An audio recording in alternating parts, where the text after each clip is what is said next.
श्री लाडली लाल की जय। परम पूज्य बाबूजी बाबा की जय। देवर्षि नारद जी महाराज की जय। नारदीय निकुंज की जय। कुंज विहारी विहरणी जू की जय। जय जय श्री राधे, जय जय श्री राधे, जय जय श्री राधे श्याम।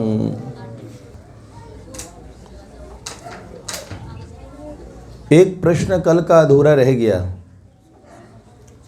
एक प्रश्न और आया।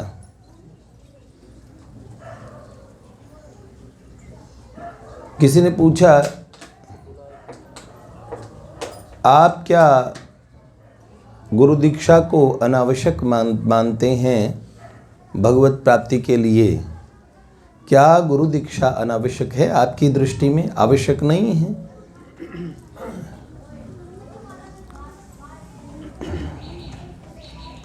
अगर शुरू से लेकर अंत तक कभी आप सुनेंगे, अभी जीवन काल में जितना बोला होगा, जब पूरे को एक साथ सुनेंगे तो आप पाएंगे कि कहीं से कहीं तक ये भाव गुरुजनों के प्रति रहा ही नहीं।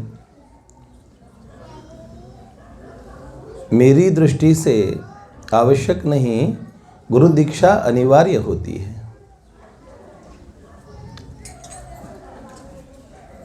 बिना गुरु के,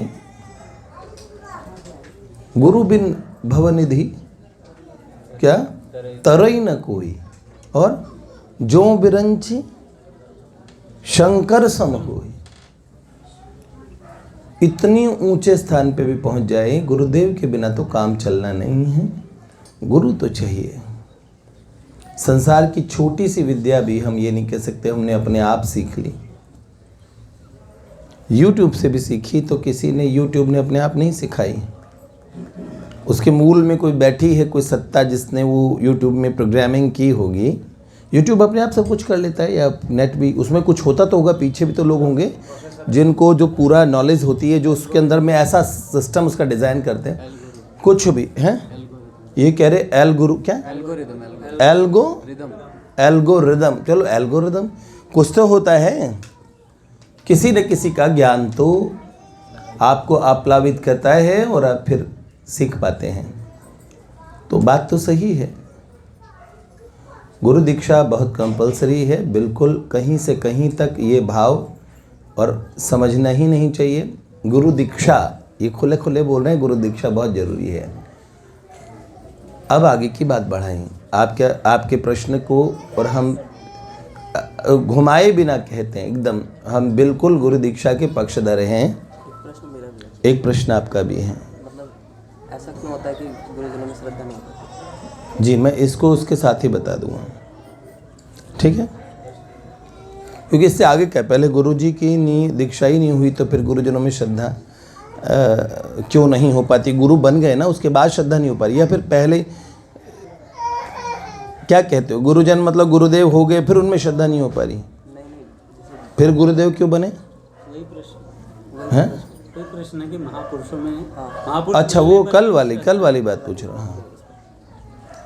मतलब प्राप्त गुरु में श्रद्धा क्यों नहीं हो पाती है? तो गुरुदेव के मिलने के बाद का प्रोसेस है, फिर उनमें वो श्रद्धा बने। देखो, बिना श्रद्धा के तो गुरु बनाया नहीं होगा, लेकिन कई लोग तो झोंके की तरह आते हैं और गुरु जी नाम जी जप लेके चले जाते हैं, नामदान ले आए। मैं सच बता रहा हूँ, जब से मैं इस मार्ग में आया तब से मैंने ये दीक्षा का इतना बड़ा और वो देखा पसारा। सही कहूँ तो साधकों को शौक सा है दीक्षा लेने का। तो गुरु दीक्षा कैसे ली जानी चाहिए और मिलने के बाद उसे निभाना कैसे चाहिए, वो कितना बड़ा धन है, इसे समझ जाना चाहिए। और दीक्षा होती कैसे है, कहते किसको हैं, ये बात समझ लीजिए। आप सारी चीज़ें एक ही तरीके से हाँक रहे हैं, साइंस की भी और कॉमर्स की भी और सारी चीज़ें, तो कर पाएंगे क्या? केमिस्ट्री में और आप बायोलॉजी के सिद्धांत घुसा देंगे। डॉक्टर साहब, आपने किया कभी ऐसा? वैसे नहीं, आप इंजीनियरिंग के और अपने डॉक्टरी में करते हो कि आप पेचकस लेके बैठ जाओ, इसका दिमाग का स्क्रू थोड़ा सा नहीं, ऐसा नहीं करते। आप जानते हो सब अलग अलग विधाएं हैं, उनमें अलग तरीके से सबकी, आप समझते हो ना, आपकी कॉलेज का, आपकी जो आपने डिग्री ली है और जैसे भी आपकी जो पढ़ाइयाँ हुई हैं, सबके अलग अलग यूनिफॉर्म्स थी, अलग अलग तरीके कॉलेज थे, अलग अलग उनके डिसिप्लिन थे, अलग अलग रूल्स थे, रेगुलेशंस थे, और सब चीज़ें थी। बाद में क्या करना था आपको? बाद में क्या कर रहे हैं? सब क्या कर रहे हैं? कोई डॉक्टर बन के, वकील बन के, बताओ कुछ भी बन के क्या करता है? कमाई। क्या करता है?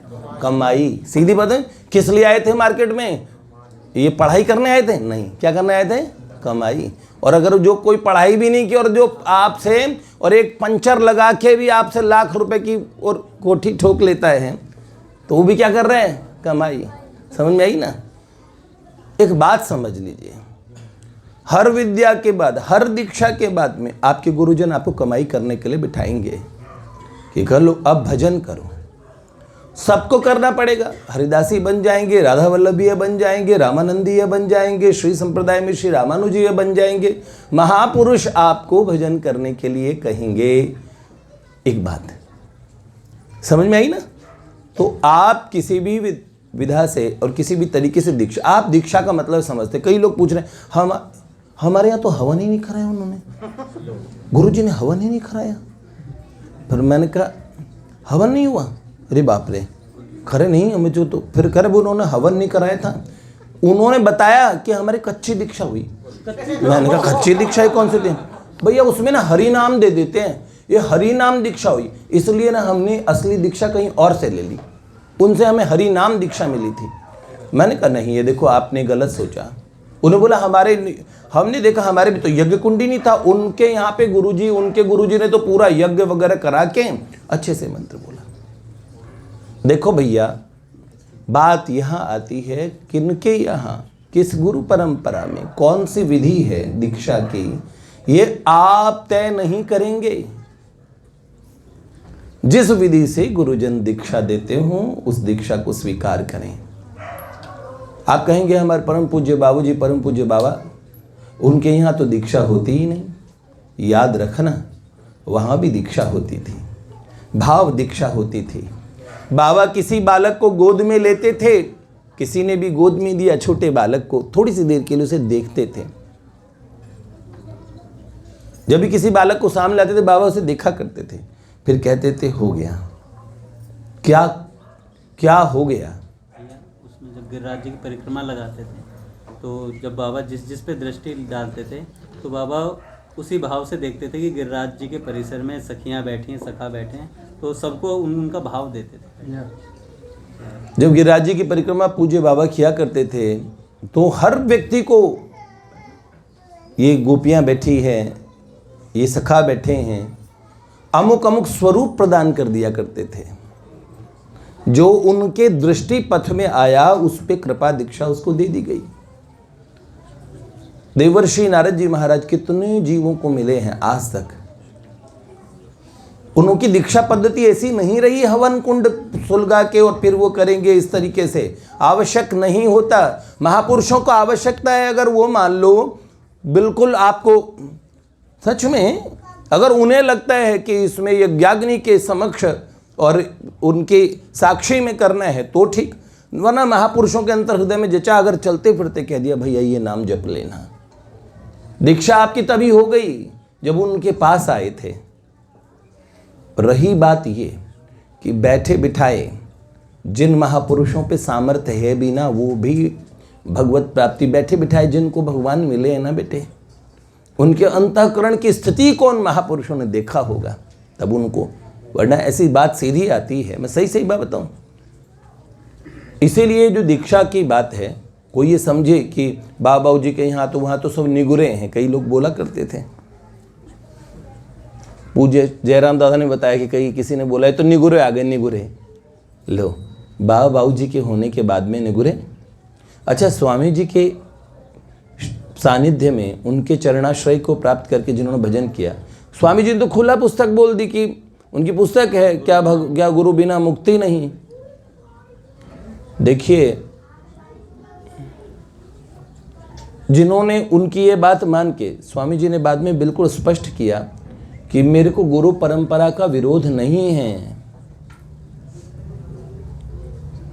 असल में बहुत शिष्य बनने और गुरु बनने के नाम पे बहुत इसका एक अंधाधुंध दौड़ मची। आज के समय में ये पता ही नहीं गुरु जी की विचारधारा क्या है, कौन सा मार्ग है, आपकी कौन सी भावधारा है। गुरु जी को सुना नहीं, 1,50,000 की भीड़ देखी और वहाँ से दीक्षा ले आए, बाद में पता ही नहीं है। मैं कहता हूँ हमारे यहाँ एक बच्चा आता था और ये हमारे लोगों का फेल्योर है बहुत बड़ा। वो बालक, क्योंकि सबसे मैं ही मिलता हूँ, अब वो बालक कम आता था, ये बात ठीक है, लेकिन फिर भी जैसे तैसे जुड़ा था। भगवान श्री राम श्री कृष्ण हमारे सनातन धर्म की उससे जुड़ा था ना, धारा से। अचानक वो बालक और बन गया एक ऐसे जगह चला गया जो लोग भगवान को मानते ही नहीं, बस गुरु जी के नाम पे चला गया। लाखों की भीड़ है उन लोगों के पास में, श्री राम श्री कृष्ण का विरोध करते हैं। एक दिन एक बालक ने उनको फ़ोन कर दिया, उसने कहा मुझे क्षमा, आप मंदिर नहीं आ रहे? तो उनका मुझे क्षमा कर दीजिए, अब मैं जीवन के परम उद्देश्य को सीख चुका हूँ। मन तो करता है कि उन संस्थाओं का नाम ले लेके बोलूँ, लेकिन फिर सोचा छोड़ो, हम सनातन धर्मी हिंदू इतने सोए हुए हैं, चीख चीख के उन नाम भी पुकार रहे हैं जो महात्मा कुछ नहीं कर पा रहे हैं। नाम लिए बिना भी ये बात कहना चाहता हूँ कि ऐसे ही गुरुवाद के चक्कर में जब देखा होगा, पूज्यपाद प्रातः स्मरणीय परम श्रद्धेय स्वामी जी महाराज ने भारत की पुनीत परंपराओं को कहीं उन्होंने आघात नहीं किया। गुरुजनों का आश्रय क्या उन्होंने नहीं लिया? सेठ जी क्या दीक्षा दिए बिना, उनके सदगुरु थे कि नहीं थे? कृपा दीक्षा स्वामी जी को भी मिली थी। स्वामी जी की कृपा दीक्षा कितनों को मिली? उनके आश्रय में कितने लोग आज भी भजन कर रहे हैं, कितने साधु भजन कर रहे हैं। उनके गुरु कौन? स्वामी जी। तो वो कौन से गुरु बिना मुक्ति नहीं? जो लोग कहते हैं वो जो गुरु दीक्षा नहीं उनके यहाँ पानी मत पीवो। एक तो इस बात का खंडन है भैया, दीक्षा की विधि आप तय नहीं करेंगे। जो भी किसी महापुरुष के सानिध्य में शास्त्रोक्त उपासना कर रहे हैं, सनातन धर्म की शास्त्रोक्त उपासना, मनमाने तरीके से बहुत लोग घूम रहे हैं भैया, और उनसे प्रभावित होकर अगर आप लग गए तो एक साथ में बहुत बड़ा नुकसान हो जाएगा, आपसे भगवान छूट जाएंगे। ऋषि मुनियों के द्वारा प्रणीत इतने हमारे ग्रंथ हैं, भगवत प्राप्ति एक ग्रंथ का भी और एक हिस्से का भी ठीक से अवलंबन ले लेंगे तो आपको भगवान मिल जाएंगे। फिर भी आप पता नहीं कहाँ कहाँ जा रहे हैं। तो एक तो इस गुरुवाद का विरोध स्वामी जी महाराज ने किया, क्या गुरु बिना मुक्ति नहीं, आप भगवान का भजन करना प्रारंभ कर लीजिए। पुराने महात्माओं को भी आप अवलंबन लेके भगवान का भजन कर सकते हैं। उन्होंने कहा, स्वामी गोस्वामी तुलसीदास जी की रामचरितमानस को भी उनकी दीक्षा मान के आप आगे बढ़ सकते हैं। ये बात बिल्कुल सच्ची है। जब परम श्रद्धेय प्रातः स्मरणीय वेणु विनोद कुंज वाले महाराज जी ने पूछा पूज्यपाद पंडित श्री रामकृष्णदास बाबा जी महाराज से, तो बात ये थी भैया, उन्होंने इसलिए कहा कि ये जो सांप्रदायिक महात्माओं का आग्रह है, एक व्यावहारिक आग्रह है कि भाई व्यवहार चले। बाकी उन्होंने कहा भगवत प्राप्ति तो महामंत्र के और भगवान नाम के जप से हो ही सकती है, कोई बात ही नहीं। और किसी भी महापुरुष का चरणाश्रय लेके भजन किया जा सकता है। बाहरी रूप से दीक्षा कंपलसरी नहीं होती, लेकिन महात्माओं का, गुरुजनों का आश्रय, गुरुजनों की कृपा दीक्षा कंपलसरी होती है। तो आप बाहरी दीक्षा के लिए और जो दौड़ लगाते हैं, घबराइए नहीं। अगर आपको एक बार बाहरी दीक्षा कहीं से मिल गई, फिर आप मत दौड़िए। आप दीक्षा बदलने के चक्कर में मत रहिए, इससे बड़ा। और मैं हर साधक को ये बात कहना चाहता हूँ, हे नाथ हे मेरे गुरुदेव,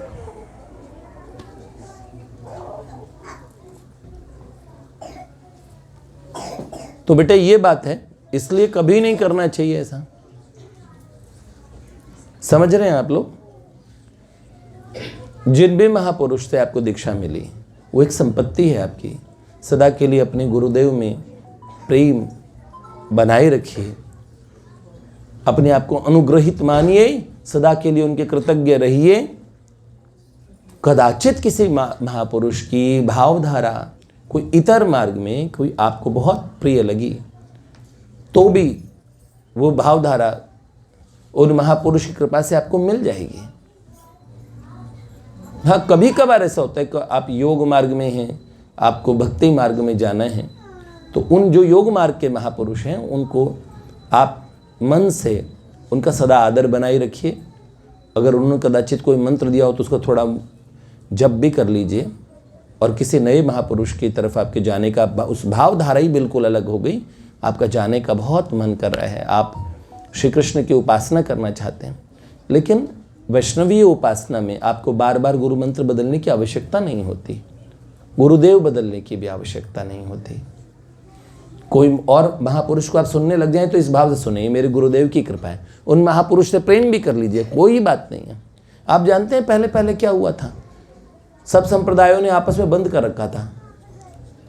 कई लोग मुझे कहते थे इस्कॉन वाले मना कर देते हैं कि दूसरों को नहीं, दूसरी जगह मत सुनो। फिर किसी मैंने सुना और संप्रदाय के लोग कहते हैं यहाँ मत सुनो, कोई यहाँ कहते हैं। देखो, प्रारंभिक अवस्था में शायद ये कहना साधकों के काम की चीज़ है कि साधक भटक ना जाए, इसलिए से कह दिया भाई ये कहीं आवश्यकता नहीं है, अब अपनी गुरु प्रदत्त साधना को करो। पर ज़माना ऐसा आया, पहले लोग टाट पहन के भी काम चला लेते थे, या खादी तो खादी 2 पैंट शर्ट में पूरा साल निकाल देते थे। अब ज़माना आया, बाज़ार आपके घर पे आ गया।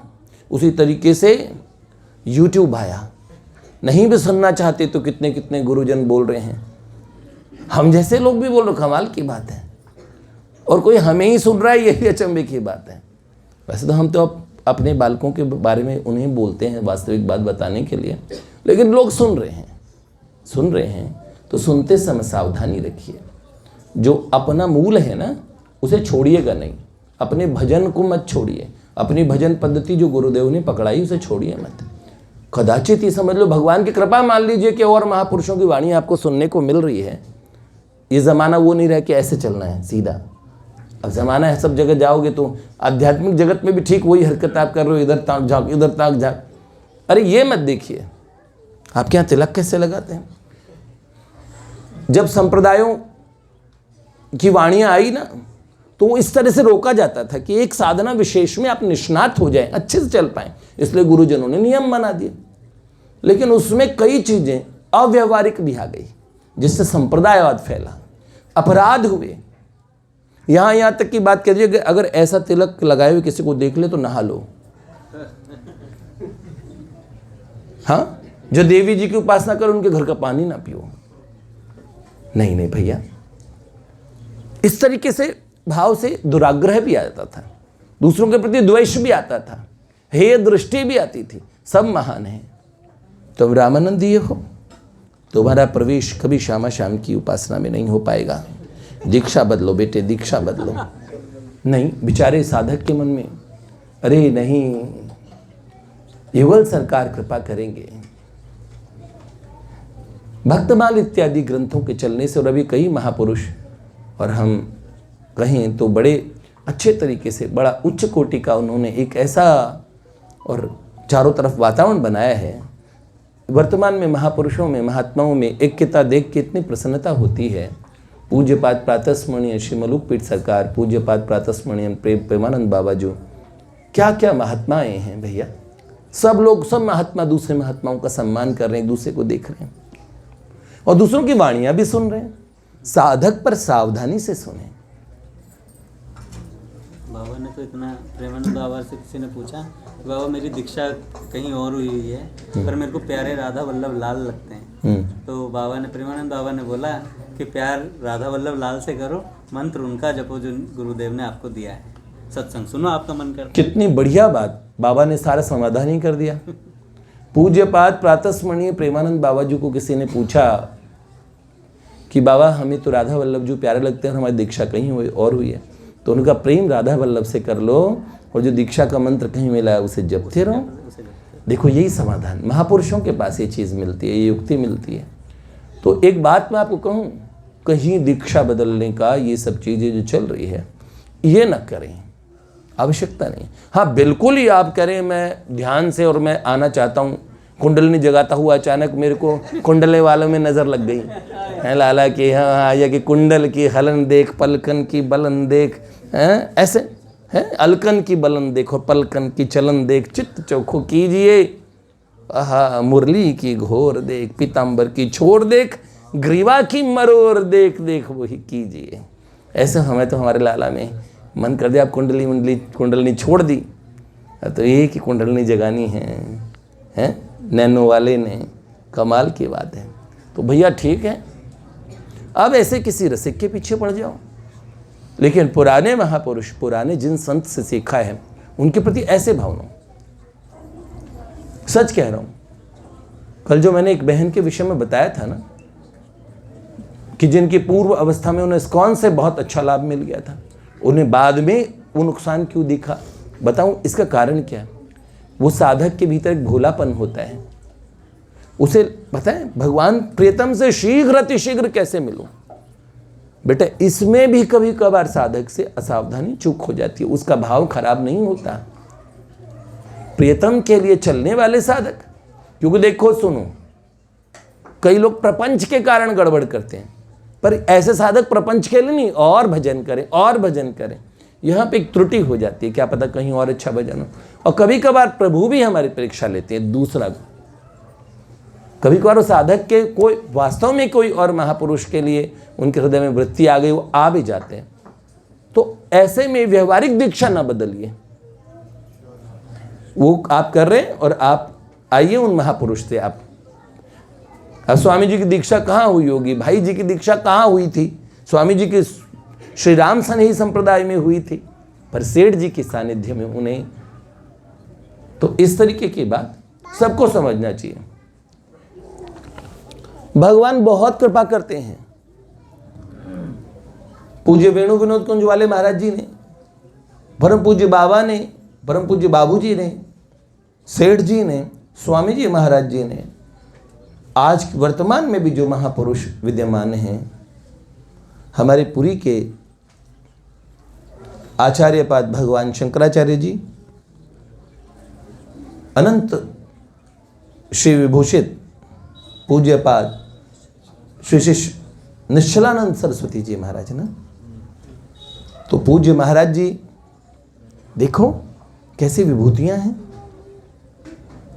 ऐसे से आचार्य हम लोगों के पास आज भी, और हम उन संत चरणों को प्रणाम करते हुए कहना चाहते हैं, हमारे आचार्यों में अपार सामर्थ्य है, हमारे गुरुजनों में खूब सामर्थ्य है, कहीं जाने की आवश्यकता नहीं। एक गुरुजन में सारे गुरुजन आ गए। सबको प्रेम से सुनिए, किसी कोई और बाहर है तो सोचो ये मेरे गुरुदेव का ही स्वरूप है, खूब प्रेम कीजिए, कोई नहीं।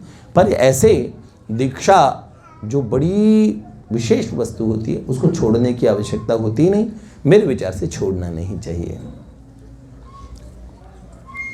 ठीक है, ये बात, इसका समाधान हुआ। और रही बात गुरुजनों में श्रद्धा बढ़े, उतनी बढ़ क्यों नहीं पाती, बताऊं क्यों?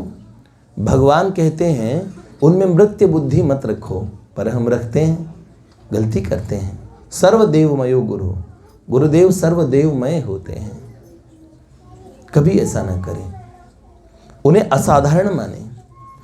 जितने भी संत भगवान जिनसे हम सीख रहे हैं ना, उनके प्रति हमारे कैसा आदर होना चाहिए, तभी वैष्णवोचित संस्कार बोले जाते हैं।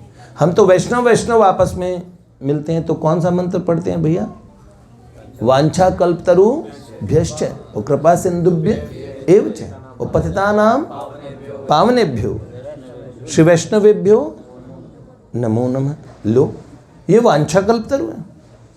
मैंने कहा ये अंगद जी वांछा कल्पतरु है। कल मेरा पैकेज है ना, और 18 लाख का हो जाए तो ठीक हो जाए, अंगद जी के चिपट जाओ।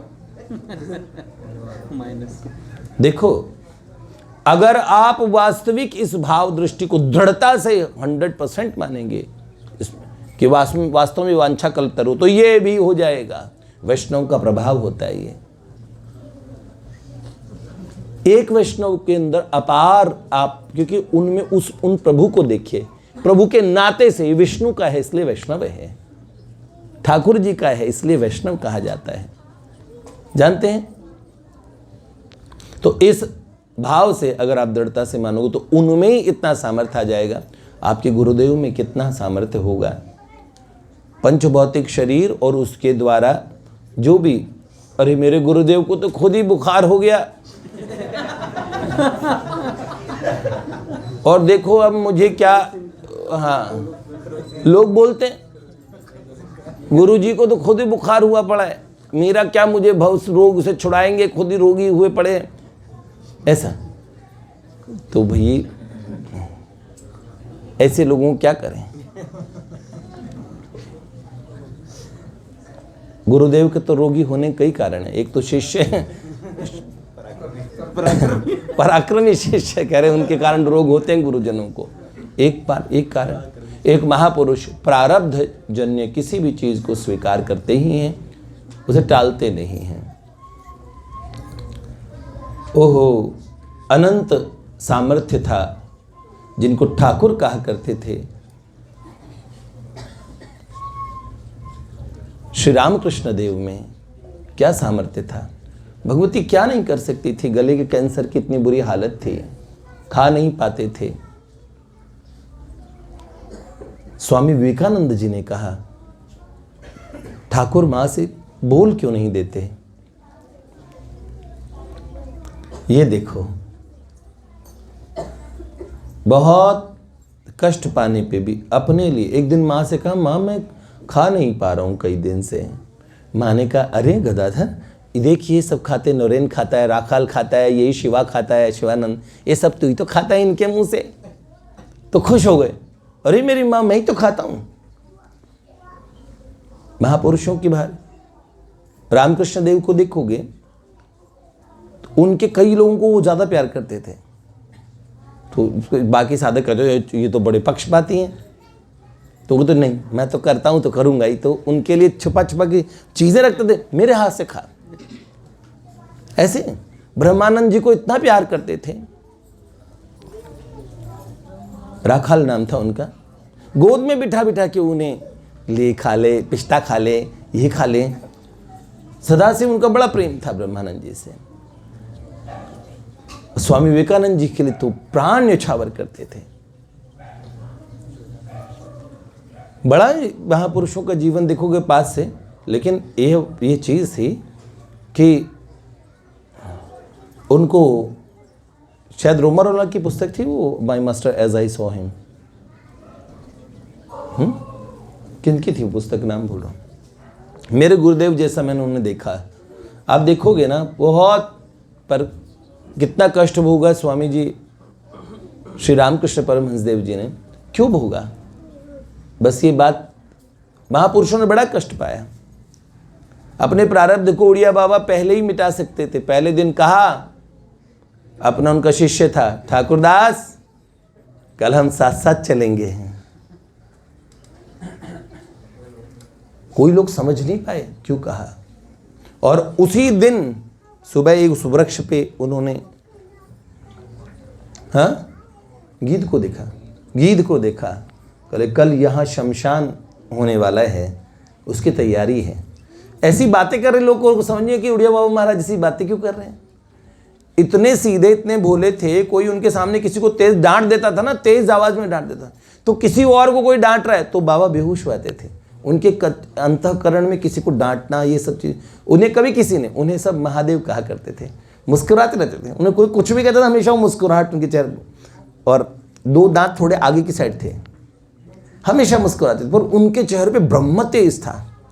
कहते हैं कि अगर 10,000 लोग मिले, 1,00,000 लोग पूरे सम्मेलन में आए, तो बाबा एक एक से मिलते थे। और कैसे मिल पाते थे पता नहीं, मतलब एक बार बाबा से सब मिल पाते, सबसे सद्यहत पूछना, कोई प्रणाम कर रहा है, कोई दंडवत कर रहा है, कोई चिपटी जाना चाहता है, लेकिन सबको बहुत लाड करते थे।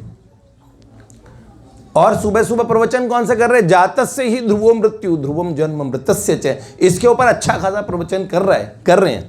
और प्रवचन करते समय, और एक मारवाड़ी सेठ पंखा पहले ठाकुरदास पंखा झल रहे थे, तो उनसे मारवाड़ी सेठ जी ने कहा आप तो हमेशा ही जलते हो, हमें पंखा झलने दो। और बाबा प्रवचन करते जा रहे हैं। बाबा तो ध्यानस्थ प्रवचन करते थे। ठाकुरदास को वो बात इतनी बुरी लगी, बाबा की सेवा करता था वो, और अंदर से लेके आया गंडासा। किसी को पता भी नहीं था क्या होने वाला है। प्रवचन करते बाबा के मस्तक पे मारा पहले ही गंडासा यहाँ, तो वो पहले में इतना धस गया। फिर दूसरी बार मारा, बाबा ने ऐसे मुस्कुरा के देखा, माथे पे बाबा ने हाथ किया तो दोबारा गंडासा मारा तो उंगलियां कट के उधर गिर गई। और तीसरी बार मारा, पर बाबा ने ये वचन दिया कल हम साथ साथ चलेंगे, ठाकुरदास यहीं से। और फिर हुआ क्या, जब भक्तों को बात समझ में आई तब तक तो देरी हो चुकी। उसी गंडासे से उन्होंने ठाकुरदास को बड़ी निर्मम तरीके से उसका, लेकिन गुरुजी ने वादा पूरा कर दिया। बहुत बरसों पहले उन्होंने एक डायरी में लिखा था कि मैं किसी अपने के हाथों, और मेरा जो जाना होगा वो बड़ा अलग तरीके से होगा, को मेरा कोई बहुत अपना मेरे जाने का निमित्त बनेगा, और मेरा जाना औरों से बहुत हटके होगा। बक्सर वाले मामा जी को कहा था किसी ने कि आपके ऊपर इतनी भयानक दशा है, किसी भी समय कोई आपको भीषण रोग या भीषण एक्सीडेंट ये सब चीज़ हो सकती है। तो मामा जी ने कहा एकदम हम उछल के ऐसे जाएंगे और दूल्हा सरकार की गोद में बैठ जाएंगे, हम नहीं कराएंगे कोई इलाज वगैरह। कोई उन्होंने बोला कोई ब्राह्मणों से कोई महाअनुष्ठान कराया जाए, आप पे बहुत खतरा है ऐसा सा। पर मामा जी माने ही नहीं। और आप जानते हो लक्ष्मण शरण भैया साथ साथ गए हैं, बोले सरकार जहाँ ले चलोगे वहीं चलूँगा, कहाँ तक। और देखो कहाँ तक पहुँचे, आप जानते हो ना, उस स्थान तक साथ पहुँच गए। महापुरुषों के बाहरी न उनका आना न जाना। कृष्णदास अधिकारी जी थे, कुएं में फिसल के जब गए तो कुएं में फिसल गिर जाने को तो लोग कहते हैं, क्या कहते हैं, अकाल मृत्यु हो गई। लेकिन कृष्णदास अधिकारी जी तो सख्य स्वरूप को प्राप्त कर चुके थे, और गोवर्धन की तलहटी में अपने नित्य सखा रूप में दर्शन दिया उन्होंने। हैं मेरो मन गिरधर छवि पे अटक्यो, कृष्णदास की प्राण अनुछावर। भगवान के प्रेमियों का तो महापुरुष है ना, एक उनका बाहरी ढांचा होता है। बाहरी ढांचे में बाबा ने बहुत लीलाएं की है। एक महात्मा आए थे, वो गीता भवन में प्रवचन कर रहे थे, पूज्य पाद प्रातः स्मरणीय अखंडानंद सरस्वती जी महाराज के। बोला मैं वाटिका में बैठा था, बाबा परमहंस लीला में थे। अचानक एक व्यक्ति आए, बाबा ने उन्हें देखा, बाबा अपनी छड़ी और उठा के कहने लगे मार दूंगी इस अक्रूर को, हमारे श्याम सुंदर को लेने आया। उसके पीछे मारने भागे, वो बेचारा डर गया। अब काम बाबा तो श्री कृष्ण की उन लीलाओं के भीतर थे जहां गोपियों को भगवान का विरह प्राप्त हुआ था। तो बेटा देखो, बाहरी स्वरूप में कुछ भी नहीं। पूज्यपाद बक्सर वाले मामा जी को जब बाबा ने पहली बार देखा था ना, तो उनके जो पहना था उन्होंने, शायद जैकेट था या क्या था, चद्दर थी, चद्दर में छेद सा था। तो उन्होंने किसी ने परिचय कराया, ये पूज्य मामा जी हैं, बहुत अच्छे भगवान की कथा कहते हैं, और सियाजू के छोटे भैया हैं ऐसे से। तो बाबा ने कहा हमने तो सोचा कि आप फटीचर हैं कोई, आपने आपके कर। तो मामा जी हमेशा कहते थे बाबा का फटीचर, बाबा आपका फटीचर।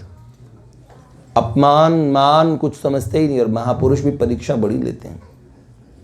पूजा बाई को, पूजा प्रातस्मरणीय बाई, भागलपुर वाली बाई, बाबा एक बार भरी भीड़ में बाई को डांट रही थी। बाई सर पे पल्लू के मान कुछ नहीं बोल रही थी, इतना डांटा, इतना डांटा। लोग घबरा गए, बाबा को इतना, बाबा इतना डांट क्यों रहे हैं। और फिर जब लोग उठ के वहां से चले गए, बाई और कुछ लोग रहे, तो पूजा कमल दीदी ने भी बताया था, कोई और ने भी बताया था। तो बाबा ने बड़े प्रेम से कहा, बिटिया तुम्हें चारों तरफ से लोग घेर न लें, तुम्हारे स्वरूप को लोग जाने ना, तुम ऐसी विभूति हो, इसलिए मैं सब लोगों को इस गिर से हटा देता हूं। ये महापुरुषों का स्वरूप होता है बेटा, पहचानेंगे नहीं तो इसीलिए ना तो आप उन्हें पता कर पाएंगे। कई महात्मा बड़े आसक्त से दिखेंगे, कई ऐसे दिखेंगे, पर उनके भीतर का जो भगवत तत्व होता है ना, जो उनके संतत्व की तरफ दृष्टि रखें, उनमें विश्वास रखिए। देखो एकलव्य में ज़्यादा ज्ञान तो नहीं था, पर मिट्टी के द्रोणाचार्य पे भी इतना विश्वास कर लिया, जो असली द्रोणाचार्य जी अर्जुन को नहीं सिखा पाए, वो मिट्टी वाला द्रोणाचार्य जी ने सिखा दिया। तो आप अपने गुरुदेव में ऐसा गुरुत्व देखेंगे। सोचो, अनंत कोटि महापुरुषों में मेरे गुरुदेव महान है, बहुत महान, इतनी उच्च अवस्था में ऐसे देखोगे ना, तो सच में निसर्ग, वो जो भगवान हैं, तस्य तस्याम चलाम श्रद्धाम तामेव विदधाम्यम है ना, मैं उसमें उसकी अचल श्रद्धा कर देता हूँ। यो यो याम्यम तनुम भक्तम श्रद्धयार्चितुम इच्छति, जो जिसमें श्रद्धा करना चाहता उसमें। तो एक बात है, महापुरुषों में इस दृष्टि से रखें, भगवान, जिन भगवान को आप पाना चाहते हैं वो आपको समझ लीजिए गुरुदेव के रूप में मिल गए। अन्य महात्माओं में जिन्हें आप जिनमें आपको श्रद्धा हो रही है, उनमें भी आपको वही गुरुदेव समझ लीजिए कि वही गुरुदेव इस स्वरूप में मुझसे बोल रहे हैं। अपने गुरुदेव और उनके द्वारा प्रदत्त उस दीक्षा का, अगर दीक्षा कान में बोलिए तो ठीक, यज्ञ अग्नि के सम्मुख होइए तो ठीक, ये न मानिए खाली शब्दों में बोला ऐसे कर लो तो वो मान लीजिए, वो भी बहुत श्रेष्ठ है। और नहीं तो मेरी बात इतनी समझ लीजिए, महापुरुष ये कह रहे हैं ना आप हमारे हो, इतना बहुत बोलना बहुत है। हमारे बाबा बाबू जी के हम क्या हो गए, हम उनके हो गए ना सारे। अब दीक्षा घनश्याम दास ठाकुर जी की निम्बार की दीक्षा है, हुई ना, पर किन के आश्रय में रहे, वेणुवृंद कुंज वाले महाराज जी के। और किसके ठाकुर थे, बाबा के। किसके?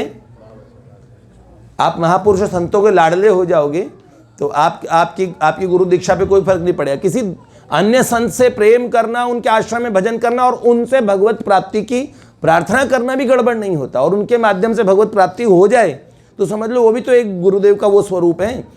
ऐसा होता है बहुत बार, हमने भजनाश्रय कोई और संत के माध्यम से लिया और भजन पद्धति कोई और संत की है, आश्रय में किन्हीं और के भजन करने लगे, कुछ नहीं फर्क पड़ता। भगवत प्राप्त महापुरुष अंतःकरण से एक ही होते हैं, इसलिए ऐसा न माने। सब चीज़ का समाधान है, पर दीक्षा को साधारण वस्तु न माने और दीक्षा को एक विधि न माने कि ऐसे ही दीक्षा होती है। ये प्रश्न किसी से पूछना आवश्यक ही नहीं है। जब किसी माध्यम, अरे किसी गुरुजनों को, बाबू जी के कोई बोल के भजन करा, उनसे पूछना तुम्हारी दीक्षा हुई, ये सबसे बड़े महामूर्ख की निशानी है। क्या बोला? महामूर्ख। अगर इससे बड़ा कोई शब्द बोलूंगा तो उससे बड़ा। ये कोई प्रश्न होता है? कोई न कोई किसी न किसी गुरुजनों के माध्यम से भजन कर रहे हैं, अकेले तो वो कहीं किसी और शहतूत के पेड़ से नीचे नहीं टपका आके साधक बन गया होगा, किसी न किसी के माध्यम से ही तो लगा होगा। तो ये जब पूछना है ना, ये पता है, ये पूछना इसलिए नहीं, ये दूसरे को तंग करने के लिए पूछा जाता है। आपका संप्रदाय कौन सा, ये बात आप किस लिए पूछते हैं? आप अपना श्रेष्ठत्व बताना चाहते हैं, उस साधक के हृदय में उसको इंफीरियरिटी फील हो ऐसा बताना चाहते हैं, या जिज्ञासा वशात पूछ रहे हैं? अपने हृदय में पूछिए, झांकिए, क्या बताना चाहते हैं। कई लोग मिलते हैं ना, सीधा प्रश्न, आपका संप्रदाय कौन सा है? क्यों? आपको दीक्षा लेनी है? आ रहे हो क्या? अभी बताते चलो, गुरुजी तैयार बैठे हैं। कमाल की बात है। ये शौक क्यों है आपको? इसीलिए साधक दूसरों के काम में इतने टांग अड़ा रहे हैं, इतने अपराध कर रहे हैं। अरे जो भजन कर रहे हैं उन्हें करने दो, भजन माला जप रहे। कई लोग तो ऐसे हैं कि जो साधना कर रहे हैं उन भक्तों से बचेंगे, संसारियों से। आइए आइए भगवान आप आइए, क्योंकि आपकी संभावना हमारे से जुड़ने की है, और आप कहीं और से जुड़े हुए हैं तो उन्हें तीखी दृष्टि देखिए तो फालतू है हमारे लिए। एक ने मुझे खुद अपने मुंह से बोला था कि देखिए हम लोग आपस में श्री कृष्ण भक्त कैसे प्रेम से मिलते हैं। उन्होंने बोला ये दुख, उन्होंने शब्द बता रहा हूँ ऐसे के हूबहू हैं, ये जो हनुमान के भक्त होते हैं ऐसे। मैंने कहा इतनी और इस तरह इतनी हेय दृष्टि किसी भी भगवत भक्त के प्रति, किसी स्वरूप के भक्त का ऐसा निरादर क्यों करते हो भैया? और श्री कृष्ण भक्त भी कौन से वाले? जो आपकी टीम वाले कृष्ण भक्त, आप उनका आदर कर रहे हैं। अगर मैं कह दूं जाके चलो आओ हरिदासियों का भी उतना आदर कर दो, आओ इधर भी चले जाओ, क्यों मना करना पड़ रहा है भगवत स्वरूप? अगर अपने साधकों को हम एक सोच दें, अब वो जमाना तो रहा नहीं कि हम रोकें यहाँ मत जाओ यहाँ मत जाओ, हम एक सोच दें कि भैया सुन लो, खूब मजे से सुन लो, मूल को गंवाए बिना, कि हर जगह अपनी जो आपकी भावधारा उसे पुष्ट करने की बात सुन लो, उसे पुष्ट करो। और जो बात आपको समझ जाती है उन लोगों के लिए होगी। उनके यहाँ एकादशी नहीं करते, देखो हमारे यहाँ तो करते हैं। अब उनको जाके तंग करने को, तुम्हारी एकादशी नहीं करते, तुम तो नष्ट हो गए, भ्रष्ट हो गए, तुम्हारा सत्यानाश हो गया, एकादशी के दिन तुमने पाप खा लिया। अरे भैया उनके यहाँ उत्सव है, वो उनके लिए उनकी पद्धति में एकादशी नहीं होती। अब वो हमें कहे तुम लोग एकादशी करते हो, हम तो बिल्कुल निवृत्त निकुंज वाले हैं, और तुम्हें तो कुंज, अरे तुम्हें कुंज में प्रवेश ही नहीं मिला, तुम तो बाहरी उपासना में रह गए, लो ठन ठन पालो, तुम बड़े निकुंज में चले गए। कहाँ, कौन से निकुंज में हो? पूछो जरा उनसे। अरे भैया एक जने ने मुझे बोला ऐसा ऐसा ऐसा ऐसा निकुंज होता है, बहुत उन्होंने मुझे कई उदाहरण दिए। उदाहरण दे के फिर मैंने कुछ ही नहीं बोला उन्हें तो बिल्कुल रटी रखे थे बिल्कुल। अब मैंने इतने रसिकों की वाणी, अब भगवान की कृपा से कुछ याद आते तो ठीक है बोल देता हूँ, पर ऐसा भी नहीं कि मेरे को पूरे वो पूरा ही सब याद है, ऐसा नहीं। पर उन्हें याद था, उन्होंने 20-25 उदाहरण ले दिए उसके बीच में। तो उन्होंने बोला ऐसा होता है निकुंज, ऐसा उन्होंने कहा ऐसा ऐसा, इसमें कहा ऐसा ऐसा, उन्होंने कई बातें बताई। फिर मैंने कहा ये आपने अलग अलग जगह से पढ़ा? नहीं, हमने सारे पूरा अच्छे से इसका सम्यक अध्ययन किया है। मैंने कहा अध्ययन किया है ना, गए हैं कभी निकुंज में? देखा है? देखने लगे। उन्होंने कहा आचार्य बस भगवत कृपा से थोड़ा उनके स्वर विनम्र हुए, क्योंकि वो उनका जो मतभेद था वो केवल निकुंजों को, इन बातों को लेके कि अपने शास्त्र की बातों को लेके वो उनमें मतभेद रख रहे थे। मैंने कहा ये जो आपने मुझे बताया ये सब देखा है आपने? आचार्यों ने कहा है। मैंने कहा बहुत अच्छी बात है, ठीक है। मैं कहा आप भगवान से प्रार्थना करता हूँ कि आप इन्हें देख लें जल्द ही। अभी तक आपने कुछ देखा ही नहीं, कनपटी के बाल सफ़ेद हो गए, जिन भगवान के विषय में आप लड़ रहे हैं, दूसरों को नीचा बता रहे हैं, उन्हें देखा है? कैसी बात कर रहे हैं? भगवान को कोई दिखाता है? गुरुजनों ने साधना दी, वो करो, फिर अंत में हरि नाम लो और भगवान के पास चले जाओ। पर आपकी ही परंपरा में कितने महापुरुषों को भगवान मिले? आपके यहाँ जरा आप शास्त्र निकाल के पढ़ लीजिए, उन पे भगवान की बहुत कृपा हुई थी। वो आप पे भी हो सकती है सरकार, आप ये समझ लीजिए। भगवान कृपा होती है, भगवान मिलते हैं। अपने आचार्यों की वाणी को ध्यान से पढ़िए और नाहक दूसरे परंपराओं में, दूसरे साधकों की साधना पद्धति में भेद उत्पन्न न करे। उनकी बुद्धि में ऐसा अपराध साधक को करना ही नहीं चाहिए। वो एकादशी कर रहे हैं, नहीं कर रहे हैं, वो बहुत श्रेष्ठ हैं, उनकी परंपरा है, उनका तरीका है, उनको उनके तरीके से। उनके तिलक में कितनी बड़ी श्री है, कितना बड़ा वो ऊपर तक ले आते हैं। भैया ये नाक से लाते हैं, हमारे तो तुलसी पत्ता रखते हैं ऐसा। अरे भैया सब अच्छा है, तुम्हारे पे ये अच्छे लग रहे हैं, उनको वो करने दो, सही है ना। ये बिल्कुल ना करें, ये साधक को बिल्कुल ध्यान रखना चाहिए, और ये बीमारी बिल्कुल नहीं रहनी चाहिए। और जितने बाबा बाबू जी के चरणाश्रित हैं उनके हाथ जोड़ के एक चरण वंदन करके बात कहता हूँ, किसी से भी जीवन के अंदर बात हो तो भैया हमारी तो दीक्षा हो गई। हम अपने गुरुदेव, अपने बाबा, अपने बाबू जी के हैं, दीक्षा नहीं हुई अभी तक। कमाल की बात है। काहे के फिर तो कई लोग ऐसे ही मिल गए। लोग बाबा बाबू जी ने कहा क्या, कभी कहा क्या आपको आप हमारे हो? मैंने कहा आपको बता दूं, और काय को बताऊं? मैंने कहा तुम मन तो क्या पूछ लूं, भगवान का भजन कर रहे हो। कभी प्रियालाल जी ने कह दिया आप हमारे हो गए। इतने साल में नहीं किया तो आपके जीवन तो फिर बेकार है। अरे कुछ नहीं, बहसबाजी में पड़ता नहीं तो जबान तो देखो, सुनो, जितनी इधर है ना उतनी धरती के नीचे के तह तक है। बहुत थोड़ी सी बाहर दिख रही है आपको। भगवत कृपा से इतना बोलने को है, और जो बोलता हूं ना उस पर इतना विश्वास है ना बेटे। वहाँ मैं अपराध बुद्धि से कुछ कहता ही नहीं, तो मैं किसी से डरता ही नहीं। मुझे लगता है त्रिभुवन में भी मैं, क्योंकि मैं सत्य भाषण कर रहा हूँ, भगवान मेरे पीछे हैं, मैं किसी से क्यों डरूं? मेरे को न किसी महात्मा न किसी संत, क्योंकि किसी बात में भी मैंने किसी महापुरुष का अनादर करने की चेष्टा अपनी वाणी से नहीं की। पर जो सच बात है, अगर किसी को उससे पेट में दर्द होता हो तो वो तो बोलूँगा ही। तो वो बात ये है कि बेटे, महापुरुषों को एक बार अपने हृदय से माना, वो महापुरुष और भगवान तत्व से एक ही होते हैं। वो कभी आपको अस्वीकार कर ही नहीं सकते। ये प्रभु का हाल है, यही उनके प्यारे महापुरुषों का है। अगर वो अस्वीकार करते हैं तो वो महापुरुष है ही नहीं, तो इसलिए वो अस्वीकार नहीं करते। फिर जीव नरकों में क्यों जाता है? बताओ बताओ।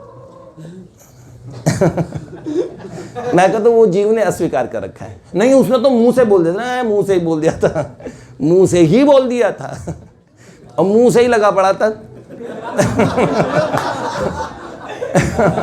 मुंह से ही बोला था। देखो सही, महापुरुषों ने अस्वीकार नहीं किया।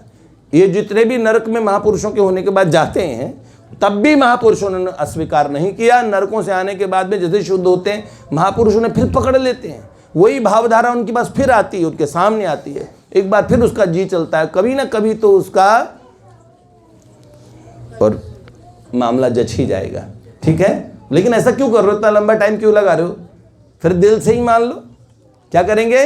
दिल से मानेंगे। और महापुरुषों ने हमें स्वीकार कर ही लिया है, किसी के कहने पे न मानना। और जो ऐसा बोले उनको इतना कोहनी से लेके प्रणाम कर देना, भगवान आप चतुर्मुख ब्रह्मा जी से भी ज्यादा ज्ञानी हैं, और आप हो सकता है कदाचित महादेव के समान आप में ऑर्डर दानित्व आ जाए, सब आ जाए आप में संपूर्ण वैभव, संपूर्ण ज्ञान, संपूर्ण ऐश्वर्य सब प्रकट हो जाए, पर हमें आपसे कोई प्रयोजन नहीं। जो हमें अपने प्रिया प्रियतम, अपने गुरुजनों के प्रति हमारे भाव को न्यून करते हों, वहाँ से अपना उनके प्रति तिरस्कार न रखें, लेकिन उनसे कोई किसी प्रकार का संपर्क भी हमें अपने हृदय से रखना ही नहीं चाहिए। ठीक है। जय जय श्री राधे लाडली लाल की जय।